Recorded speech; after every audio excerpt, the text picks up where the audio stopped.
the blood is on Joe Biden's hands. The blood of Americans are now on his hands. That blood is and will be on Joe Biden's hands, and this Congress will hold him accountable. Because of the negligence of this administration and the hasty retreat that they led out of Afghanistan, they have left $85 billion worth of American equipment in the hands of our enemy, the Taliban. 75,000 vehicles, over 200 airplanes and helicopters, over 600,000 small arms and light weapons. The Taliban now has more Black Hawk helicopters than 85% of the countries in the world. But it's not just weapons.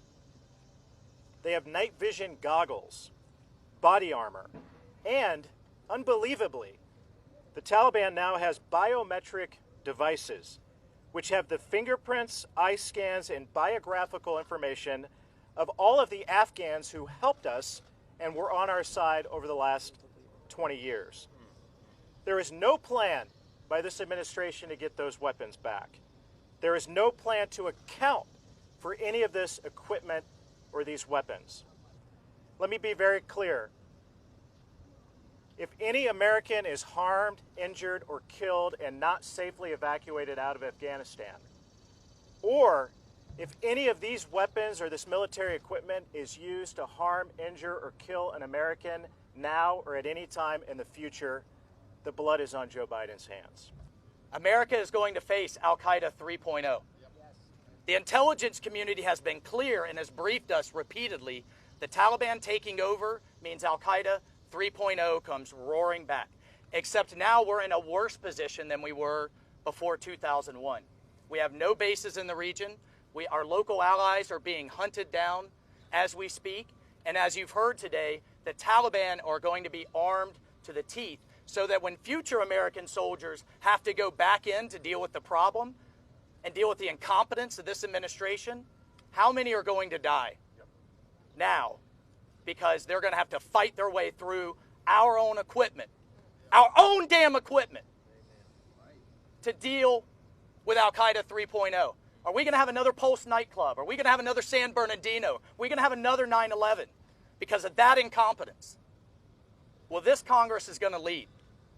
Our offices right now are operations centers, calling gate guards, calling the Kabul airport, guiding people through, telling them how to avoid Taliban checkpoints, our own Congress. It's unbelievable, the lack of leadership. So I 100% agree. That blood is and will be on Joe Biden's hands, and this Congress will hold him accountable. Let me say this to every Afghan veteran. Your service was not in vain. Your service was not in vain.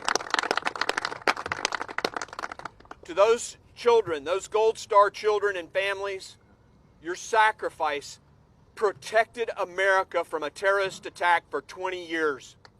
What happens from now on is on Joe Biden. Just as my colleagues have said, the blood of Americans are now on his hands. The blood of our allies are now on his hands. They say it's not happening. They say people aren't stranded. A friend of mine came home from Afghanistan about 5 weeks ago, a trauma surgeon, and he got a text from one of his patients who was shot in the leg and has trouble walking right now, who said he's in hiding.